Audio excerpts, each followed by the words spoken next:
important was that bye week for you guys to just kind of rest and reset and kind of work on some maybe the fundamentals and timing of things? How big was it for you? Yeah, I mean, it was huge. I think we definitely took advantage of, the bye week. I think, for us to not only get a little rest for the starters and get our bodies back, but also, to work on some fundamental things is, that's huge for us. And I think, what's really good so far this season is we don't have a lot of guys banged up. So for us to maintain our health and for us to continue to stay as healthy as we possibly can, the bye week is a great opportunity for that.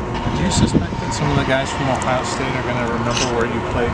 You started your college career at? I mean, kind of like everyone, we're kind of familiar with, where they transfer from, and I think, that kind of goes with studying your opponent a little bit. So, but that's in the past. So I think, they have, a lot of new guys, and I'm obviously playing for a new team, and, I'm just looking forward to, the opportunity. You mentioned what do you remember from that? What do you remember from that 2021 game where you did beat them? That was a huge victory. For Michigan and for us to win that game. It had been so long since we won. That was an awesome game, but that was a couple of years ago now at this point. So now we're just they have a new team, and we're a new team, and we're looking to play our best football. You mentioned opportunity, the chance you guys have this week. Not many of the outside rules probably going to be picking Iowa to roll into Columbus and win. Do you relish that as a competitor? Going in on a road environment and trying to maybe shock the world a little bit. Yeah, but that's why that's why we're on the field playing. It's like we're not. Sometimes it's awesome being the underdog, and I think that's really where a lot of guys feel more comfortable, if anything. And I think for obviously I guarantee you we're going to be the underdog this week. That that's just an awesome opportunity for us to, if anything, we should play, with less stress or less, we should play more free, knowing that that's fine if everyone expects us to lose. Like, what do we got to lose then? You know what I mean? So I think for us, if anything, it gives us confidence in knowing that we can go out there and we're going to play free and we're going to give it everything we got. Is Coach Frank somebody who embraces that underdog role or really hammers that home, or is that not a conversation that comes up very much with him and his talks with these guys? We don't really talk about who's favored or anything. We definitely would never talk about that. But I think we understand as to just based on the rankings, So I think we don't really talk about it that much. I think it's just more of us doing everything we can to give ourselves the best opportunity to play and play at our best.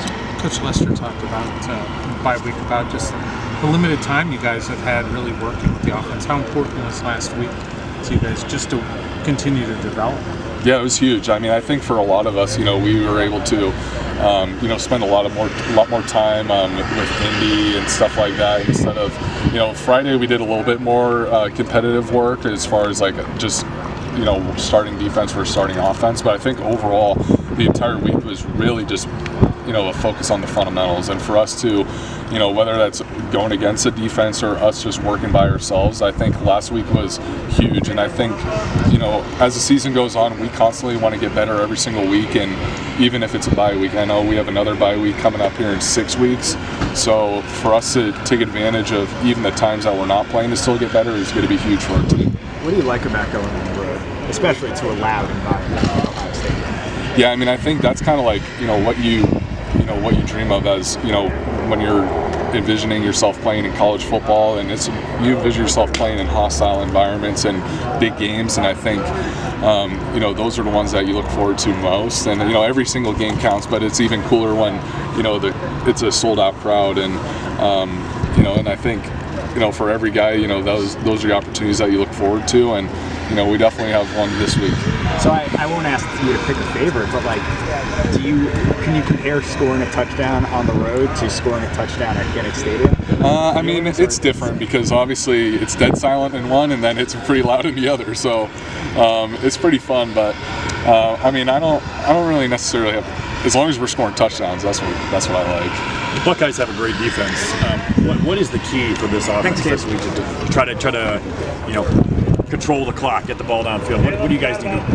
be successful? I think something that we have to do is that we just have to be very efficient. I think for us to stay ahead of the chains, and for us to obviously it's going to come down to we got to make some plays on third down, and we got to make we got to keep drives alive. And I think that's kind of with any game as far as whether it's time of possession or just really moving the ball down the field, is that we have to be efficient. We can't shoot ourselves in the foot, and we just have to take advantage of every opportunity that they give us. What have you seen as kind of the biggest difference between the run game this year versus last year, and how much has that kind of helped you with your game? I think obviously it's a completely different scheme as far as the run game, but for me, I wasn't able to play a ton last year, and I wasn't healthy when I played. So for me to be able to operate behind a really good O-line and some really efficient backs right now, it's opening things up in the passing game, and whatever I can do in the passing game to keep us going forward. And sometimes when we're throwing the ball, it also sets up the run too, so it goes both ways. So I think our balance attack is good, and I think the more that we can develop in both, it's going to be huge for us. Okay, something I apologize for being asked this, but something I was curious about. There are a couple photos of you throwing the ball, but you didn't have your hand on the laces. Is that just because the quick passing scheme or a quick play? I'm just, from a quarterback perspective, I guess I really haven't seen much of it. Yeah, sometimes it kind of depends. Like if I want to get the ball out of my hand, sometimes you don't have time to find the laces. It also depends on sometimes when the ball gets to me, like the rotations of the ball, if it's not consistent, if I'm, kind of where I catch it, I don't want to be, flipping the ball around in the backfield. But honestly, I don't really have a huge preference on throwing with or without the laces. Kind of every quarterback at some point will have to throw without the laces. So I don't have a huge preference.